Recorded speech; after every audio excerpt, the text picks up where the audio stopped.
รายการต่อไปนี้เป็นรายการทั่วไปสามารถรับชมได้ทุกวัย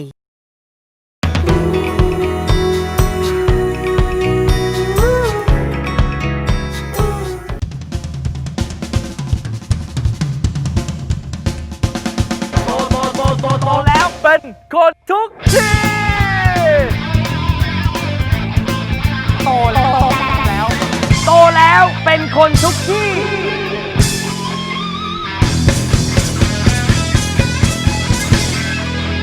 โตแล้วเป็นคนทุกที่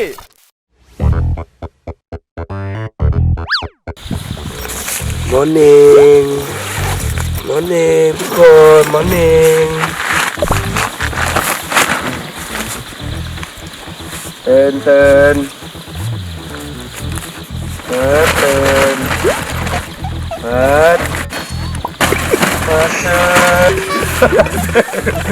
แล้วตื่น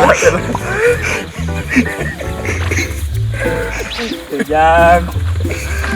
มี10 นาทีเหรอไม่มีทำไม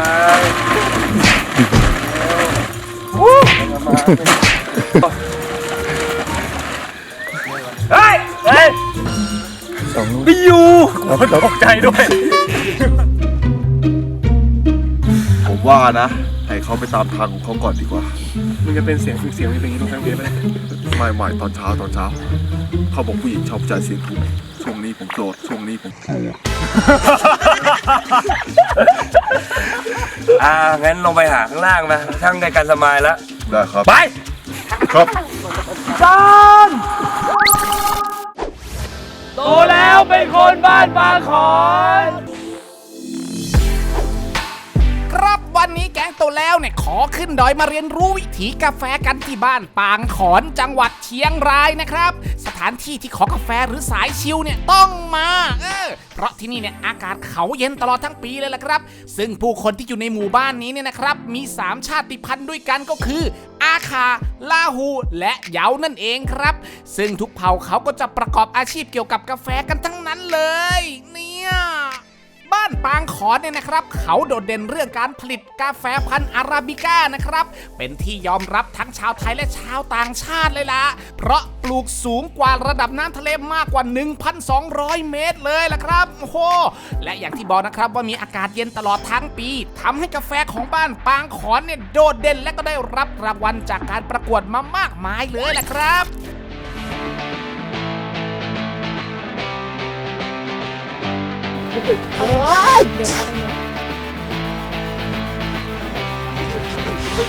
น้องมาเล่นอะไรที่หมู่บ้านพี่เนี่ย สวัสดีครับพี่ สวัสดีครับ สวัสดีครับขอยืดก่อน อันนี้พี่เป็นผู้ใหญ่ที่นี่ครับเป็นเป็นผู้ใหญ่บ้านที่นี่ผู้ใหญ่บ้าน สวัสดีครับผมสวัสดีครับ สวัส เป็ ดี น ครั ทา บ งการเป็นทางการ สวัสดีครับ พี่ผู้ใหญ่ชื่ออะไรครับ ชื่อจริงก็อินทริตครับ อินทริตชื่อเล่นก็ได้ครับ ชื่อเล่นสอนครับ เล่นกว่านี้เล่นเลยเล่นเลยชื่อ เรียกผู้ใหญ่ สอนก็ได้ครับ ผู้ใหญ่ครับวันนี้พวกผม3คนเนี่ยอยากลองมาเป็นคนบ้านปางขอนได้หรือไม่ ได้ครับ ได้นะครับผม ได้ครับ ที่นี่มีอะไรบ้างครับผม ทีนี้นะครับก็จะมีกาแฟ กาแฟเด่นเรื่องกาแฟ ป็นอันดับหนึ่งเลย ดีเลยครับ เฮ้ยผมชอบกาแฟเหมือนกัน เอามาเลยครับกาแฟ เด่นเรื่องกาแฟคือที่นี่ปลูกเป็นไร่กาแฟ เป็นไร่กาแฟเลยครับ โอ้ ทุกครัวเรือน ใหญ่ไหมครับ ทุกครัวเรือนเลย ทุก ทุกครัวเรือนนะฮะ เขาเรียกอะไรเป็นอาชีพหลัก เป็นอาชีพหลักเลย ของหมู่บ้าน ที่นี่เป็นพันธุ์อะไรฮะ เป็นพันธุ์อาราบิก้าครับ อาราบิก้า ทั้งหมู่บ้านเลยครับเป็นอาราบิก้าหมดเลย และข่าวว่าที่นี่เนี่ย ส่งออก ส่งเรียกว่าส่งให้ร้านกาแฟชื่อดังด้วย ครับ ก็คือทั้งหมู่บ้านเลยส่งไป ใช่ ที่ ครับ เดียวกั ก็ นเล จะ ย มีการรวมกลุ่มวิสาหกิจ ครับโอ้โหเสียงครับ ดีนะครับ แล้วกาแฟบ้านปางขอนนะมันเด็ดต่างจากที่อื่นยังไง กาแฟบ้านปางขอนนะครับก็จะมีแตกต่างจากที่อื่นครับส่วนมากภาพรวมน่าจะดูจากการปลูกไม้ผลไม้แซมในพื้นที่กาแฟ มันจะมีรถ คือเหมือน ผล เรา ไม้แซมใน เราปลูกผลไม้ไว้ข้างๆต้นกาแฟด้วย ใช่ครับ ไหม ในแปลงกาแฟมีผลไม้เกือบ10 กว่าชนิดเลย เพราะฉะนั้นผมมองแล้วว่าน่าจะเกิดจากรสชาติ หรือเกิดจากเกสรของผลไม้ต่างๆ ที่เข้ามาผสมกับในกับเมล็ดกาแฟงั้นเดี๋ยวเราไปลองชิมกันเลยครับ ดีครับ แต่ก่อนจะไปชิมนะครับก็จะมีพิธีการต้อนรับของทางพี่น้องชนเผ่า โอเคครับ ไปครับ เต้นละ สาวๆที่นี่ชอบผู้ชายเสียงใหญ่ไหมครับ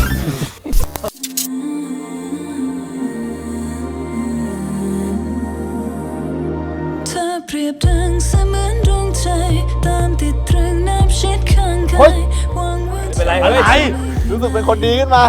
เราติดชั่วร้าย ถึงเธอคนดีผู้เป็นที่รักในใจ ไม่มีเธอคงคิดตรอมใจ ฉันสัญญาจะไม่ไปไหน ขอเพียงเธอเข้ามา ยินดีต้อนรับสู่บ้านหมอนะคะ ครับ จะรักเพียงเธอและเพราะจะทำให้เธอสดใส ฉัน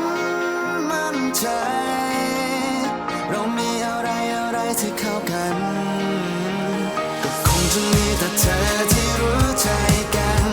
ก็คงจะมีแต่เธอเท่านั้นก็เธอคือดวงตะวันที่ฉันนั้นมีเต็มหัวใจ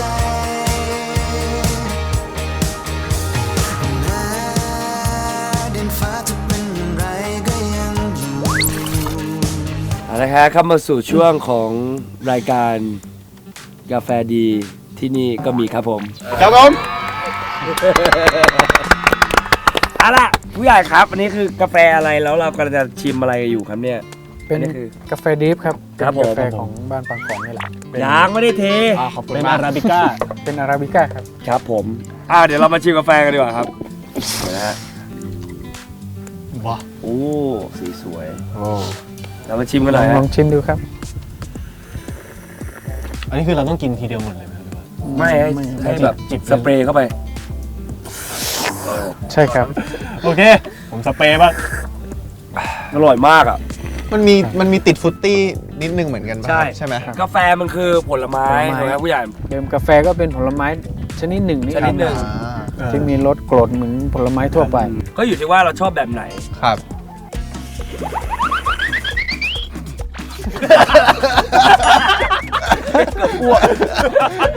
สำหรับ เอาละฮะเข้าสู่ช่วงเวลาเล่นเกมกติกาของเรา เกมรู้หรือไม่อ่ะง่ายๆเลย แค่ตอบให้ได้ว่ากาแฟของบ้านปางขอนเนี่ยมีรสชาติของผลไม้ชนิดไหนแซมๆอยู่บ้างตอบมาคนละ1ชนิด ใครตอบผิดโดนลุกนั่ง10 เทปฏิบัติแต่ขอบอกเลยนะว่าไม่ได้ลุกนั่งธรรมดานะ เพราะในมือทั้งสองข้างเนี่ยจะต้องถือแก้วน้ำร้อนใบน้อยไว้ด้วยโอ้ยเอ้าลุกดีๆนะจ๊ะคนแพ้จะลวกมือเอาเด้อเราจะหาวันหน้าไม่เตือนเด้อนายเอ้ย หนาว งั้นเริ่มที่น้องชายก่อนเลย เบอร์รี่ อะไรอะเบอร์รี่อะไร สตรอเบอร์รี่ ถูกครับ ผมเชื่อมั่นในสับปะรดครับ ผิดครับ โอเค เก็บไว้ก่อน โอ้โห ซื้อหมดแก้วขนาดนี้ตอบถูกแน่นอน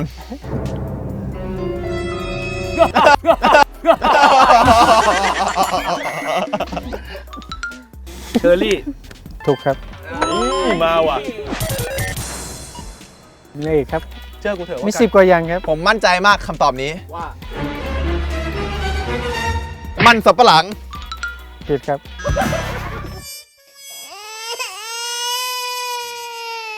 ผลไม้ที่อยู่ใกล้กาแฟเนี่ยเห็นพี่เขาบอกว่ากาแฟต้องการรสเปรี้ยว อืม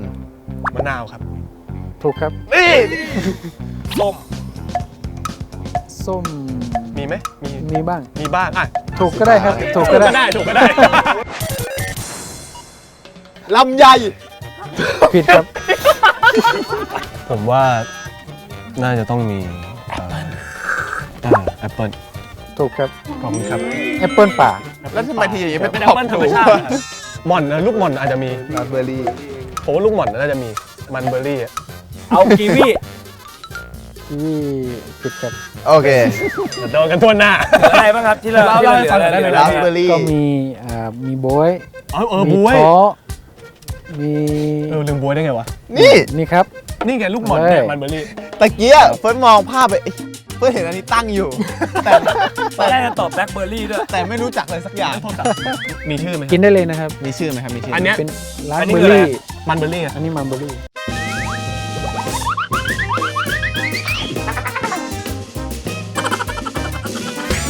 เอาล่ะค ครับผลสรุปจากการที่น้องๆได้ชิมกาแฟแล้วลองทายกันไปทั้งหมด3รอบแล้วเนี่ยนะครับใครตอบถูกกี่ชนิดกันบ้าง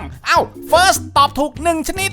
Bright ตอบถูก2ชนิดและเฟยตอบถูก2ชนิดเช่นกันซึ่งถ้าจะให้นับเป็นจำนวนครั้งที่ต้องโดนลงโทษก็จะมีดังนี้First โดนทำโทษโดยการลุกนั่ง10 ทีBright 10 ทีเฟยเนี่ยก็10 ทีนะปฏิบัติขอวิชาปูซาน โอ้โห ขาเดียวเลยเหรอครับ มึง 30 นะ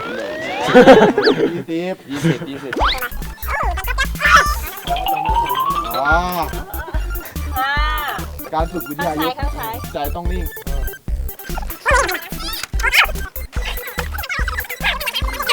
สุดท้ายเอาถึงมือไป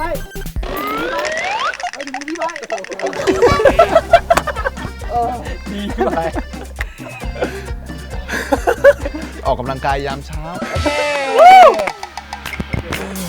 สควอต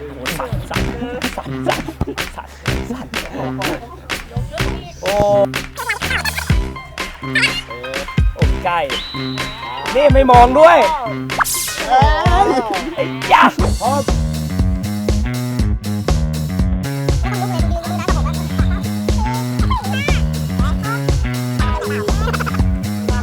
ได้กลับไปหาป้า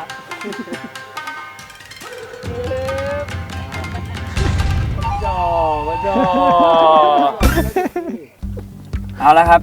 เดี๋ยวให้ลองชิมคั่วเข้มไหมคั่วเข้ม แต่ดูจากสีแล้วเฟิร์สน่าจะไม่ถูกจริตเลยเพราะว่าเฟิร์สชอบคั่วอ่อนมาก อ่อนเลยใช่ป่ะ คั่วอ่อนอะดี ผมก็ คั่วอ่อนก็ดี ถ้าใน แต่นี่ชอบคั่วเข้ากลางประมาณนึง ถ้าในทั้งหมดนี่ผมกลับชอบตัวนี้เพราะผมว่ามันหอมมันเหมือนชาเลย ใช่หอม เอาคั่วกิ้งไม่เอาคั่วกลางคั่วกิ้งไปไหนมาเนี่ยมึงไปไหนมา ไม่รู้เลย เกมไทม์ มาถึงเล่นเกมเลยเหรอชื่ออะไรครับ ดีครับ อันนี้พี่อะไร ผู้ใหญ่สอน เกมคืออะไรน้องเฟิร์สเกมคือให้พี่ชิมกาแฟ แล้วก็ทายว่าในกาแฟเนี่ยมีผลไม้ชนิดใดบ้าง รสชาติของ มีเป็น10ชนิดวิธีกินสเปรย์เข้าไปสเปรย์ งงไหมสเปรย์ยังไงเดี๋ยวสาธิตให้ดู ให้เด็กมันสอนหน่อย เอาน้ำเปล่าดีกว่า โอ้โหทำช่ำเชียวนะมึง ทำการหายใจเข้า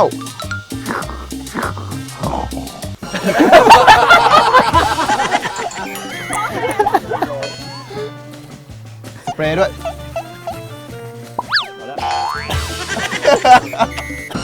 ลำไย ผู้ใหญ่ครับมีไหมครับลำไย ผิดครับ โอเคเดี๋ยวไปแล้วหนึ่ง แตงโมมีไหมครับผู้ใหญ่ ผิดครับ 2 แล้ว ภาคเหนือ ผมร้องเพลงแตงโมยังไม่ได้ตอบเลยสับปะรด โอเค เดี๋ยวทำโทษครับ ครับ ร้อนๆนะครับพร้อม ก็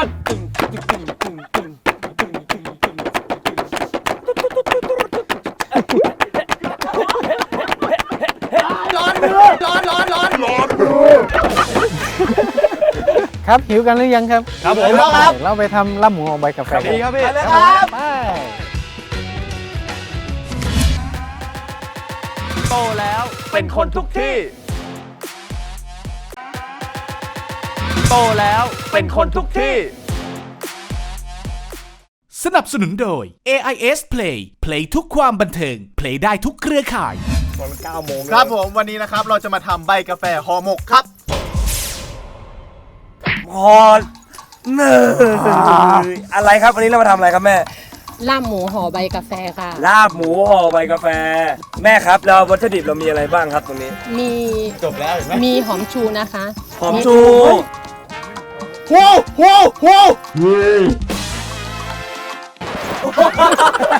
อันนี้อะไรหอมชู ค่ะ หอมกด โอเคครับ ไปครับ อันนี้แหละ อันนี้ใบกาแฟค่ะ ใบกาแฟ เกลือ ค่ะ พริก พริก ป่น เลือกค่ะ อันนี้เลือกหมูค่ะ อ้ายบ่อยากเสือสายตา ว่าภาพตรงหน้า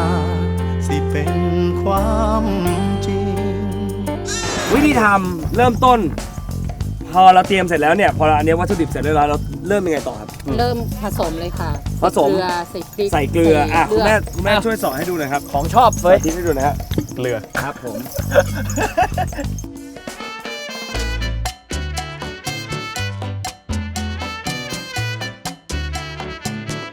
ท็อปฟอร์มตลอดเลยตั้งแต่ปอกสับปะรดแล้ว ไม่ก็ต้อง เชฟ เชฟอยู่แล้ว ครับเดี๋ยวเราขอห่อตรงนี้สักครู่นะฮะแล้วเดี๋ยวไปสเตชันทอดกันต่อครับ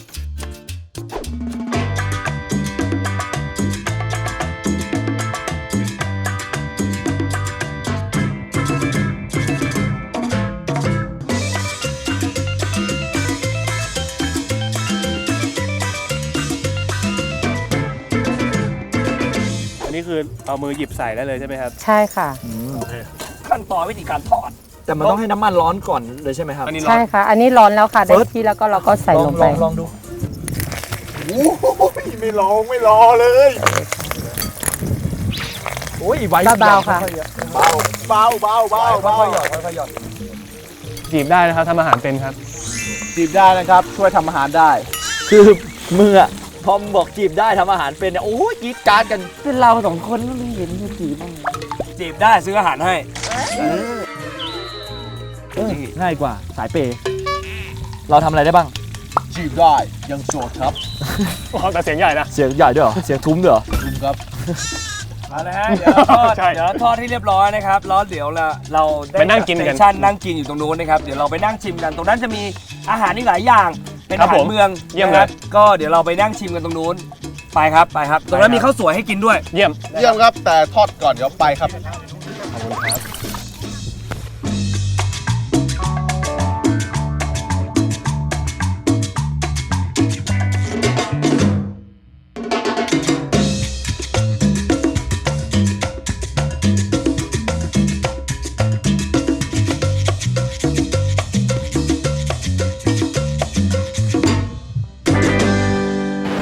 เราทอดเสร็จเรียบร้อยแล้วนะครับผมนี่ มาพระเอกของเราอยู่ตรงนี้นะครับ ครับผม แล้วก็มีกับข้าวอย่างอื่นอีกมากมายมีชาด้วยเริ่มจากขับข้าวก่อนจับข้าว ครับผม อะไรยังไงบ้างอันนี้คืออะไรครับ อันนี้น้ำพริก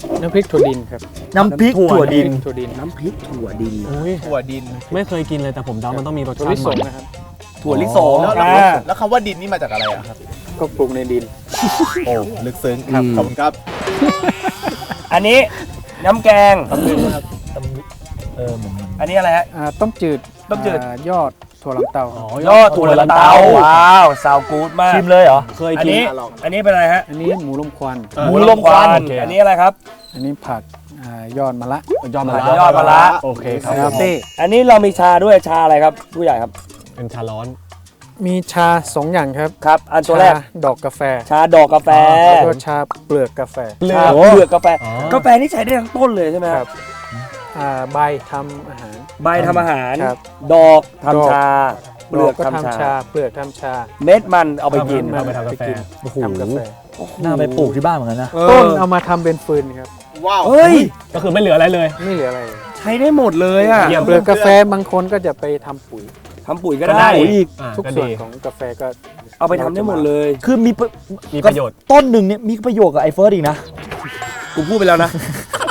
อันนั้นคืออะไรครับผู้ใหญ่ อันนี้ข้าวปลูกครับ โมจิ ครับผมที่บอกกันแต่อันนี้ไม่ได้ย่างนี่ฮะถูกไหมไม่ได้อบไม่ได้อะไร ครับ ก็แค่นึ่งข้าวเหนียวให้ อ๋อ สุก นึ่ง นึ่ง แล้วก็ ข้าวเหนียวให้สุก ให้สุก แล้วผง มา ที่โรยหน้านี่คืออะไรครับ เป็นงา นี่ ครับ เป็นงา ขี้ม้อน โอเค เดี๋ยวขอจิ้ม จิ้ม กินของข้าวก่อนดีกว่าครับ ได้ครับ ของข้าวก่อน เอ้ยนี่ อันนี้ เป็นข้าวหอม ข้าวครับ อันนี้ข้าวกล้องนะฮะ นี่ เอาละครับ เดี๋ยวเริ่มจากอันนี้ที่เราเป็นพระเอกของเราก่อนนะครับพระเอกในงานของเรา พระเอกแนะนำตัวหน่อยค ก็ รับ ขออนุญาตใช้มือนะครับ กูหมูลมควันไปแล้วอ่ะ ได้เลยหมูน้ำควันเป็นไง อร่อยมาก มันมีกลิ่นของควันด้วยอะเหมือนถึงว่ามัน ลม มัน ควัน ดูเดี๋ยวกินนะฮะ เราสามารถอัดแอปแบบไปจิ้มอะไรอย่างนี้ได้ไหม เมื่อกี้ผมแอบชิมแล้ว อันเนี้ยจิ้มแล้วอร่อย เหรอ ได้ไปด้วยกันจัด เพราะมันมีข้าวเข้ามานะความเค็มที่มันเกินไปนิดนึงอ่ะมันพอดีเลยนะตอนนี้ครับ นี่ ชาดอก ดอก หอมยังไง ฮาชิ ไม่กลินเขาบอกว่ากลิ่นเหมือนใบเตย มึงแปลยังไงเนี่ยกูพูดพยางค์เดียวไปเจอ คือตัวชามีความหอมเนาะมีความหอมแล้วก็ไม่คือว่าจะแบบเป็นตัวดอกกาแฟมานะไม่คือว่าตัวดอกกาแฟจะสามารถเอามาทำชาได้หอมมากขนาดนั้น มันหอมจริงนะ หอมจริงๆ คือ หอม ถ้าเราไม่รู้ว่ามันเป็นดอกกาแฟเฟิร์สไม่สามารถแยกกลิ่นได้เลยเฟิร์สจะรับรู้แค่ว่ามันเป็นกลิ่นหอม เหมือนกันใช่ไหม ใช่คือก็ไม่รู้อะว่าจะเป็นกลิ่นดอกกาแฟถูกไหมแล้วก็ส่วนหนึ่งคือรู้สึกกินเข้าไปแล้วสดชื่น รู้สึกแบบสมองโล่งอะไรเงี้ย เหมาะกับบรรยากาศวิวอย่างนี้นะ โโห สุดยอดเลย ขอจิ้มข้าวปลูกหน่อย เดี๋ยวมันจะมี 2 อันจะเลือกจิ้มเป็นอันนี้ก่อนแล้วกันน้ำตาลนะฮะ น้ำตาลผสมกับอะไรเหรอครับ ง่ายนะฮะ ฮิโตชิฮิโตชิฮิโตชิ ขนาด เอาเพิ่งรู้มาตอนเช้ากูเพิ่งรู้ว่าเพี้ยนมาจากโออิชิกูว่าเป็นพูดผมแบบกูไม่ได้ตั้งใจฟังอ๋อคิดตันชิ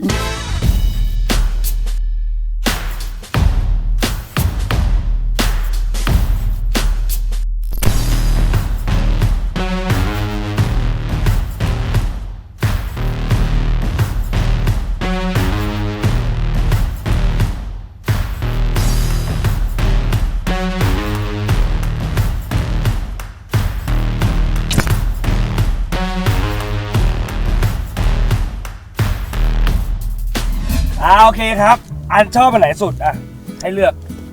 ทั้งของหวานรวมทุกอย่างเลยใช่ไหม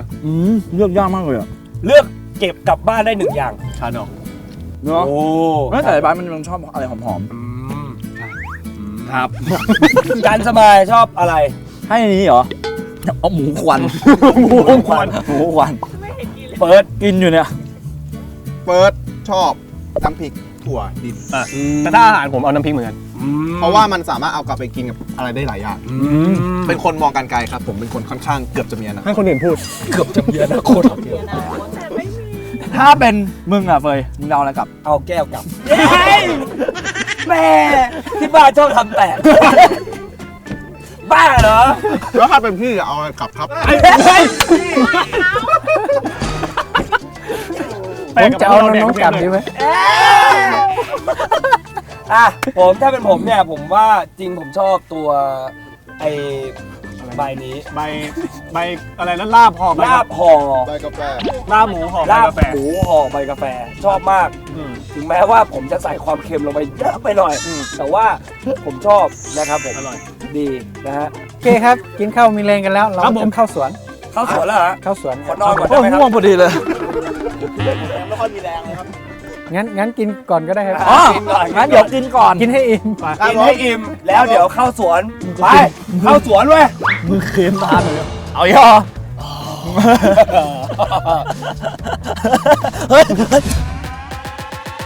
โตแล้วเป็นคนทุกที่ โตแล้วเป็นคนทุกที่ ใหม่แลคตาซอยโกลด์ซีรีส์เติมคุณค่าและความอร่อยทุกกล่อง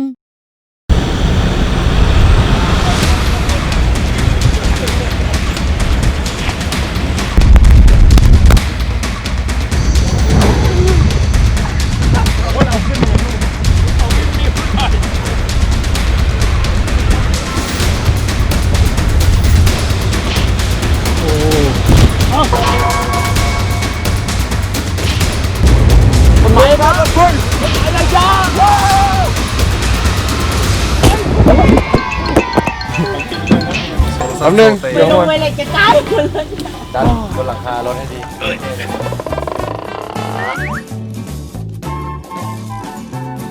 ครับผมตอนนี้เราเดินทางมาถึงไร่กาแฟ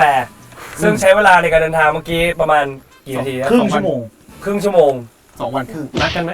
ได้2 วันครึ่ง เล่าให้ฟังหน่อยว่า2 วันครึ่งที่ผ่านมาเราเจออะไรมาบ้าง ตั้งแต่ก้าวขาคือรถกระบะมาเนี่ย ครับ เส้นทางค่อนข้างคดเคี้ยว เออ เจอลำเนาป่าไผ่วันที่2ข้ามไปเลยวันแรกไม่ค่อยมีอะไรวันที่2เนี่ยค่อนข้างเจอแดนจูรัสนิดหน่อยเพราะว่ามีรถสวนมา แดนเจอรัสนี่มันไดโนเสาร์ป่ะ นั่นมันไดโนเสารัส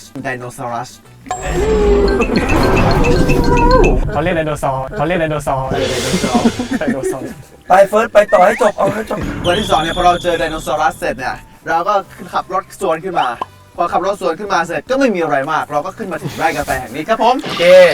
ซึ่งเส้นทางค่อนข้างลำบากนะค ครั รับบ ซึ่งเส้นทางค่อนข้างลำบากนะค ครั รับ บ แต่ตอนนี้เราขึ้นมาคือเรามีรถแล้ว ก็คือลำบากแล้วถูกไหม ถูก แต่ย้อนกลับไปตอนนั้นไม่มีรถ สมัยก่อนให้ใช้เท้าเดินมา เท้าเดิน แล้วสมัยนี้ใช้อะไรเดินครับ มือเดิน มือเดิน มึงก็เหมือนใครก็เหมือนกันเลย รถเครื่องอะไรอย่างนี้ รถเครื่อง ก็คือมอไซค์ สมัยก่อนนี่ที่เดินนี่ใช้เวลานานแค่ไหนครับ ก็ใช้เวลาอยู่ชั่วโมง2 ชั่วโมง เฮ้ยเร็วอ่ะ เฮ้ยเร็วนะ 6 กิโลป่ะ ขนแบกกลับ แบกกลับเลยคือ6 โมง 7 โมงก็ ครับ กลับ แล้ว เดินเท้ากลับเลย แล้ว กลับไปเลยเหรอ แล้ว กลับไปเลยเหรอ ครับ ไกลเหมือนกันนะไปเลย ไม่ใช่ไปที่บ้านเลย แล้วแบกเนี่ยประมาณหนักเท่าไหร่ โอ้ประมาณ 4-50 โลประมาณ 4-50 โล โอ้โห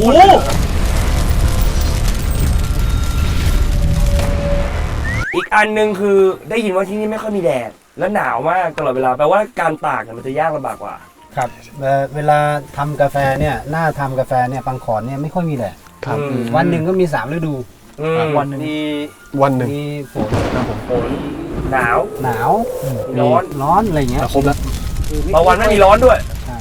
คือไม่ค่อยแห้ง อารมณ์เหมือนสมัยอยู่แมนเชสเตอร์ที่แบบว่าไม่ค่อยมีแดด ที่มึงไปอยู่ตอนนั้น ไปเต็ม อ๋อที่เคยเล่าให้ผมฟังไง ไม่เคยไม่เล่าดูไป คือความชื้นนะมันจะเยอะมาก ใช่เพราะฉะนั้นมันก็จะไม่แห้งสักที ใช่ เอาละครับ ทีนี้เนี่ยก่อนที่เราไปเก็บเนี่ยฮะเดี๋ยวเรามาลองคั่วกันก่อน เราไม่มีให้เก็บฤดูนี้เพราะมันยังไม่สุก เอาเหรอ ใช่ ว้ายอดเลยแย่จัง โอ้ยเสียดายจังเลย โอ้โหอุตส่าห์ ฟิตร่างกายมาเนี่ย แต่ว่าถ้าจะเก็บจริงๆก็ยังพอมีบางต้นที่เก็บได้ ถ้าเอาไปอีกโลง งั้นผมว่าคั่วเลยดีกว่า เอามาครับมาลองคั่วกันวิธีคั่วคือยังไงบ้างฮะเราจะทำเป็นคั่วอ่อนใช่ไหมครับสัดส่วนมาก เดี๋ยวเฟิร์สจะโชว์ก่อน ว่าวิธีการ อ่อนหรือกลางเอาละฮะ โคเคนไม่ค่อยเหมาะ ก็เตาแก๊สแล้วอันนี้ต้องเป็นกระทะอะไรฮะ อันนี้กระทะ ทองแดง ครับ ทองแดง อ๋อกระทะทองแดงครับ สิ่งที่เดี๋ยวน้องเฟิร์สจะต้องลง ไม่ใช่ เอาเนื้อจุ่มเดี๋ยวกลับไปกินชาบูกัน ไม่เดี๋ยวเฟิร์สจะโชว์คั่วไอ้เฟยเดี๋ยวเฟิร์สจะโชว์คั่วไอ้เฟย คั่วกาแฟ คั่วกิ้งแฮมแทมไม่เห็นใช่อย่างที่คุยกันไว้เลย เดี๋ยวให้ผู้เชี่ยวชาญทำก่อนขอเชิญผู้เชี่ยวชาญครับ โอ้เสร็จแล้ว ขอบคุณผู้เชี่ยวชาญครับ เอาละอันนี้คือคั่วมาประมาณนึงแล้ว อันนี้ยังไม่คั่วเลย อันนี้คือเม็ดที่ยังไม่คั่วเลย เม็ดกะลาเขาเรียกว่าข้าวเปลือกหรือเม็ดกะลา ครับ จากกะลาตัวเนี้ยจะกลายเป็นเม็ดสาร ต้องสี คือ ก่อน พร้อมคั่วละ แล้วอันนี่คือจากนี้เป็นนี้คือต้องทำไงฮะ ก็เอามาคั่วที่นี่ อ๋อนี่เดี๋ยวจะเป็นสีแบบนู้นเหรอครับ นี่เราจะมา เนี่ยมันอยู่ข้างในอะมันจะแตกออก ใช่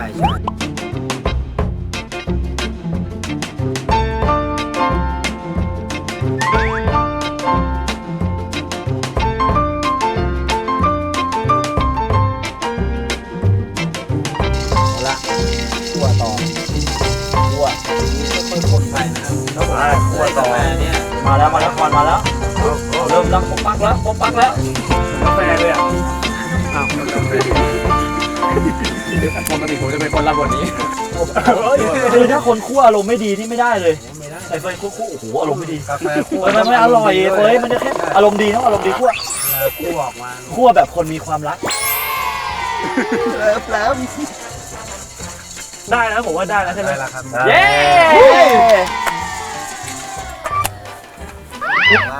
โอ้มันแค่นี้เอง เต่าก็เปลือกมันก็จะกระเด้งออกมาเลย เฮ้ยอยากลองชิม ไม่ช่างเลยครับ เดี๋ยวผมเรื่องบทเดี๋ยวผม กะเอาเลย เป็นไงบ้าง เคยกินอยู่แล้ว มันถั่ว มันถั่วแต่ว่ามีรสกาแฟ หอมมากเลย ผมไหม ไม่ขนาดนั้นเพราะมันเป็น หอมมาก เพราะอาจจะเพราะว่าเป็นคั่วกลางด้วยปะ หอมเนาะ มันถั่วดินเนี่ย อย่างนี้บดมือยิ่งหอมกว่าบดเครื่องใช่ไหมครับเพราะว่าคลาสสิกครับผม มันได้แบบอัตรสดี แต่จริงๆกินเม็ดกาแฟเข้าไปก็เหมือนตัดตอนเหมือนกันนะตื่นเหมือนกันนะ วันหนึ่งเนี่ย ก็ดีดได้นะ ถ้าไม่ได้กินน้ำก็กินเคี้ยวกินเลย3 ปี ตื่นเลยเฮ้ยนี่อะไรอ่ะอันนี้อะไรอ่ะตื่นเดี๋ยวอ่ะ กำน่ากลัวด้วย มึงเริ่มดูเหมือนคนติดยาเลย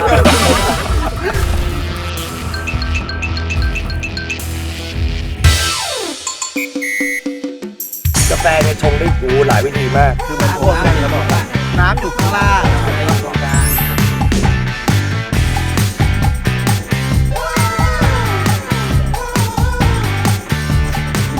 นี่จะเป็นครั้งแรกที่ไบค์จะไม่หลับบนเครื่องบินขากลับ กูไม่เชื่อ ผมไม่เชื่อคือมันแบบ it's all right อ่ะ ผมกลับชอบอย่างนี้ว่ะ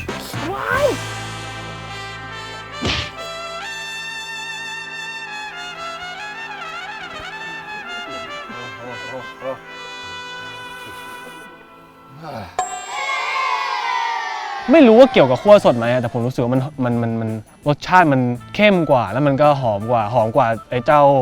คั่วกลางที่เป็นแบบไม่ได้แบบคั่วกันสดๆตรงนั้นนะ คือเอาจริงๆมันรสชาติดีกว่าที่คิดไว้ เพราะว่าเมล็ดจริงๆเอามาผ่านกระบวนการคั่วมันหอมแล้วแบบอยากเอาไปกินที่บ้านเลยอร่อยมากหอมมากวิถีกาแฟครับก็ได้เรียนรู้เยอะอยู่ครับหลายๆอย่างทั้งเรื่องของการแยกรสชาติเนาะแบบได้เทสติ้งได้อะไรอย่างเงี้ยแล้วก็ได้รู้โปรเซสทั้งหมดมันก็เป็นอะไรที่ very good ตื่นตาตื่นใจกินกาแฟจนดีดปกติเฟิร์สเป็นคนไม่กินกาแฟเลยประมาณนึงเฟิร์สกินเฉพาะวันที่ต้องตื่นเช้าแบบโอ้ตีสี่ตีห้าอะไรอย่างงี้กินให้รู้สึกว่าตื่นเฉยๆครับค่อนข้างเปิดโลกเราประมาณนึงเหมือนกันเพราะว่าเราเป็นคนที่ไม่มีพื้นฐานความรู้ด้านกาแฟเลยวันนี้เรามาได้เรียนรู้ครับ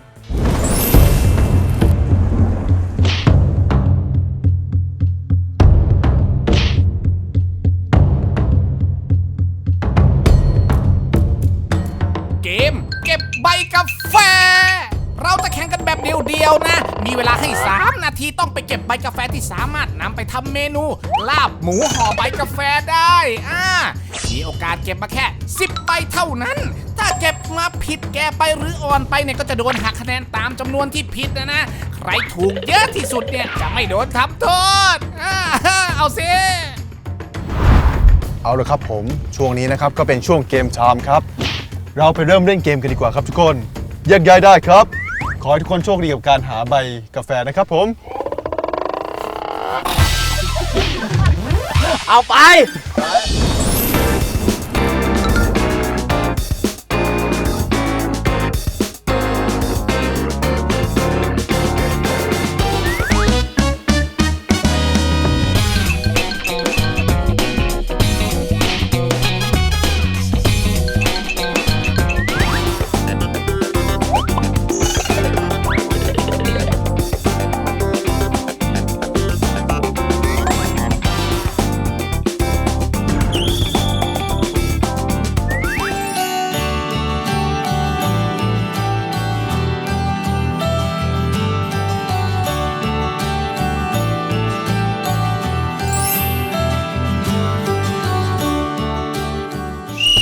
ถ้ามีการเก็บเกินนะครับก็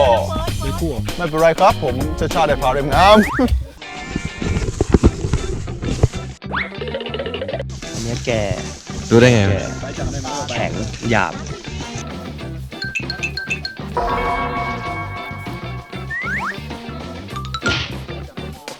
มันหยาบปุ๊บมันก็คือแบบไม่ได้ไม่ได้ นี่อันนี้ใช้ได้จับแล้วรู้นี่เอาจริงมันเป็นสัมผัสนะถ้าจับแล้วรู้ก็คือรู้เลยหลับตาจับก็ได้เนี่ยจำได้ไหมใบจำได้ไหมว่าใบเป็นแบบไหนอันไหนต้นกาแฟฮะใครบอก50 วิไม่ได้มีเทคนิคการดูใบแค่รู้สึกว่าจริงๆแล้วมันควรจะต้องม้วนได้เฮ้ยเอานี่มากกว่านี้หน่อยดีเวลาเลือกใบที่มันมีความมันแล้วก็อันนี้เข้มใบประมาณนี้เป็นเขียวออกแบบว่าเป็นแพนโทนประมาณนึงไปต่อ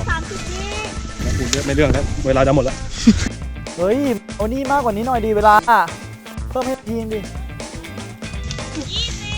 โอ้ยไม่ได้เฮ้ยขอเพิ่ม1 นาทีโอเคใบเล็กใบใหญ่ไม่สำคัญเนอะ4-5แก่ไปอะ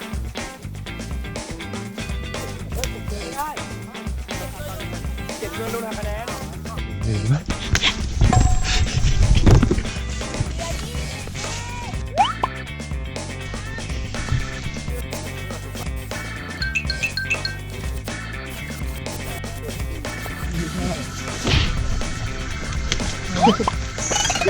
อะไรไม่ได้ทำอะไรเลย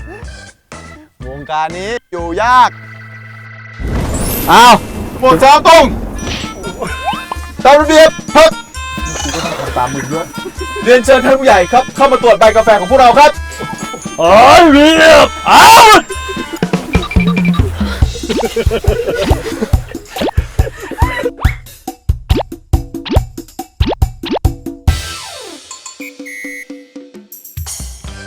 โชว์ใบแรก ใบแรกครับ โชว์ใบแรก แข็งไปนิดนึง ไม่ผ่าน แข็งคือไม่ผ่านแล้วครับ ไม่ผ่าน เขาได้ครับ ขอบคุณครับนี่แข็ง แข็งครับ รอบแรก ดูท่าทางแล้วขั้นตอนการนับการคัดสรรใบกาแฟที่มีคุณภาพ พร้อมนำไปประกอบอาหารเนี่ยก็จะยาวเลยทีเดียวล่ะครับ งั้นนะขอเร่งความเร็วแน่มา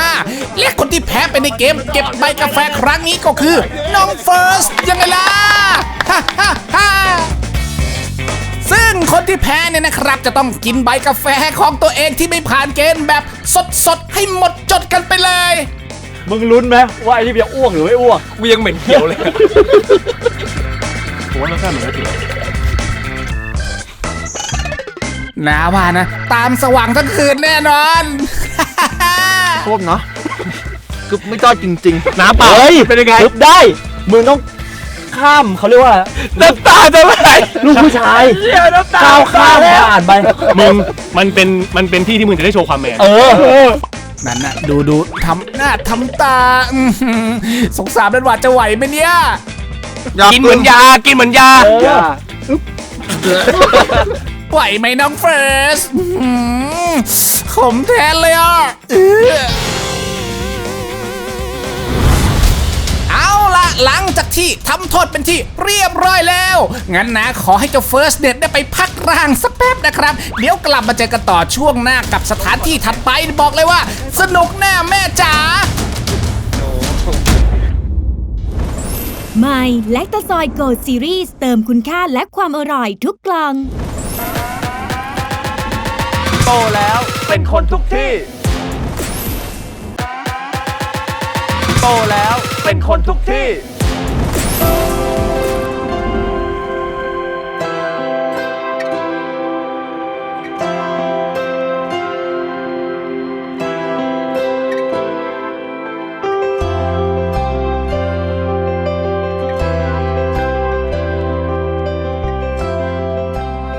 เห็นชิวดีดักจัดเกมให้ซะเลย เกมซูโม่ดอยโดยเราจะแบ่งเป็น2ทีมแล้วก็เล่นกัน3ยกทีมไหนชนะ2ใน3ก็ชนะไปเลยง่ายๆ ถ้าเกิดไม่หาทำคุณก็ซื้อ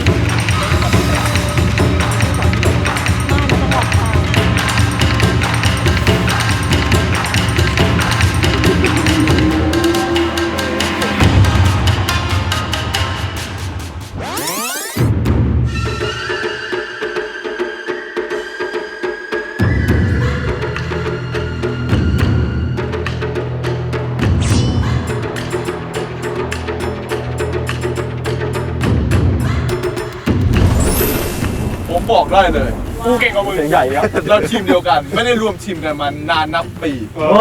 ห่างหายไปนานนับปี นี่เป็นการกลับมาโคจรเจอกันครอสยากจังเลย เราเป็นคงญี่ปุ่นซูโม่เป็นคงญี่ปุ่นว้าวโอ้ยเอาพวกภาษาญี่ปุ่นเดี๋ยวข้าจะแปลให้ชิสกาจามเรื่องโดราเอมอน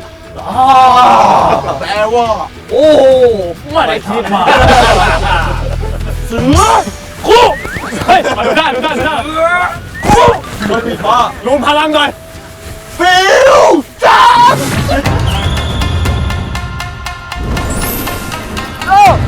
ตายแล้ว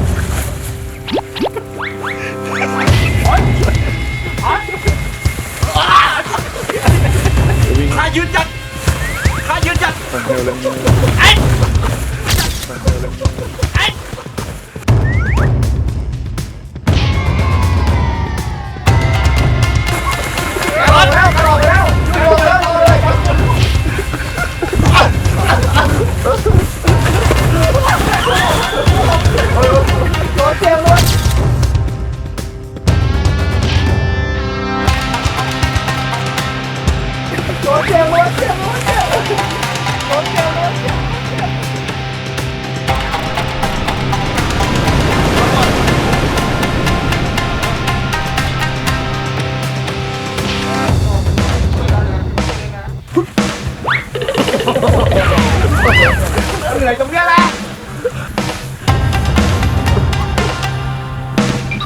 ใน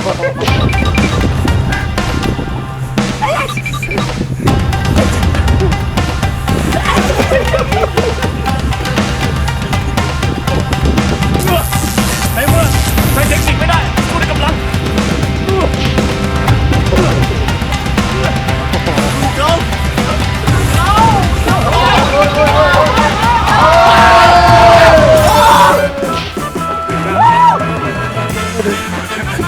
เล่นยกเดียวได้ป่ะ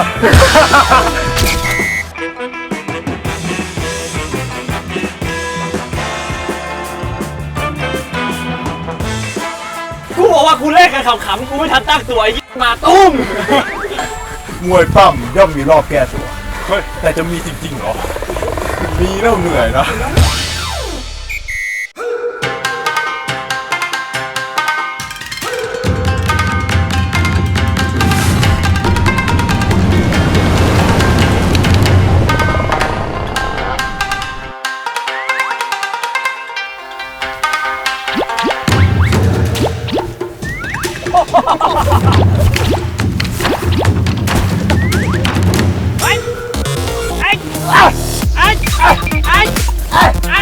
ออกไปเยอะแล้วจอก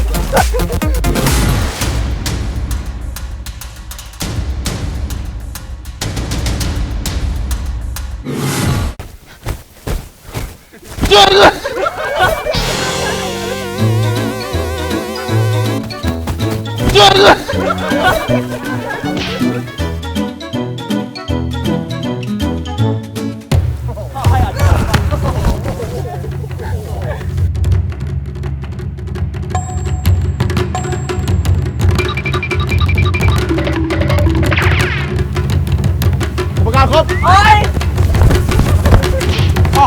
การไม่ล้มอ่ะ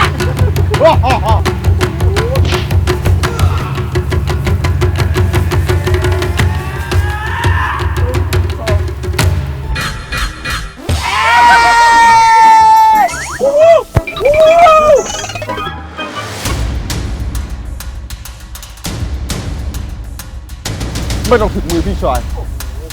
เดี๋ยวกูเองไม่ต้องถึงมือพี่ชาย2 ต่อ 1พากันมือวัดแล้วก็ตัดสินกันด้วยวิธีบ้านๆของเรา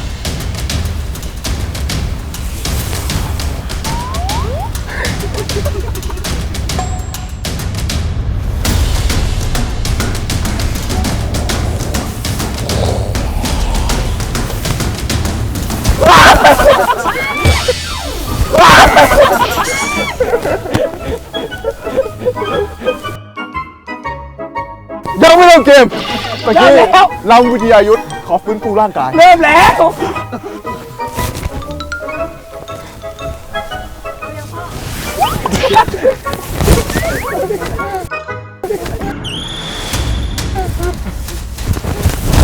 กูอีกแล้ว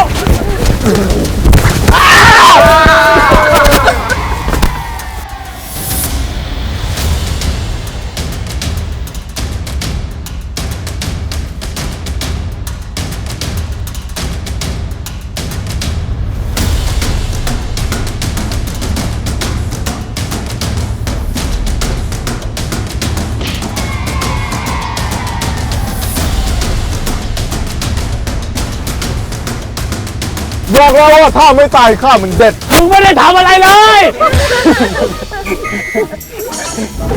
ผู้ชนะได้แก่ทีมใบเฟิร์สครับเลื่อมใส ครับผมสำหรับเกมซูโม่นะครับก็ทีมที่เป็นฝ่ายแพ้ก็คือทีมพี่เฟยพิการสมายซึ่งเขาต้องรับบทลงโทษที่ทางสำนักคันจิกได้จัดไว้ให้นั่นก็คือการวิ่งรอบสนามนี้ทั้งหมด3 รอบ3 รอบสั่งเหมือนทหาร ทางตรงทางต่อ1-1ปฏิบัติตามระเบียบพักทางตรงกับลานหันเดินหน้าวิ่งได้ปฏิบัติไม่ใช่พี่อยู่ปิดรายการกับผม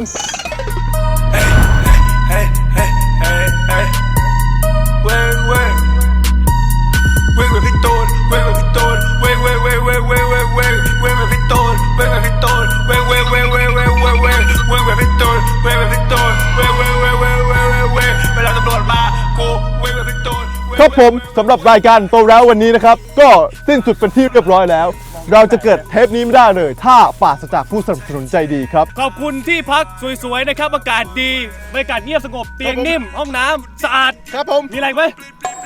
perfect ครับผมโรงแรม The Imperial River House Resort เชียงรายขอบคุณครับ ขอบคุณครับ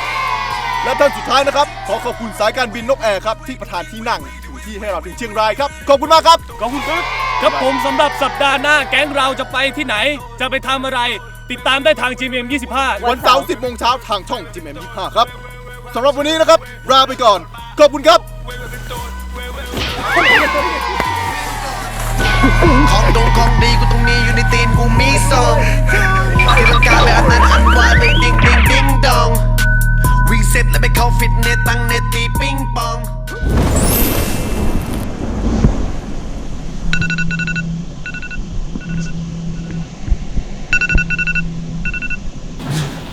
จะเอ๋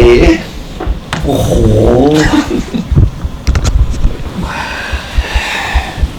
ไปดูทะเลหมอกกันขับนี่ขับอะไร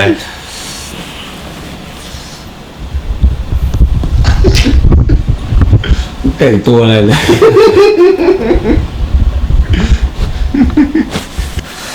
เดี๋ยวเราจะนั่งรถไปเพื่อดูทะเลหมอกประมาณ1 ชั่วโมงครับดูทะเลหมอกเสร็จปุ๊บเราก็จะ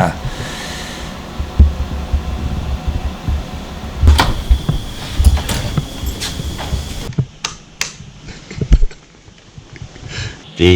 4พิธีกรและทีมงานตื่นนอนตี 5ออกเดินทางจากโรงแรมคนอาบน้ำเป็นใครตื่นแล้วเหรอไปดูทะเลหมอกกันไปดูทะเลหมอกกัน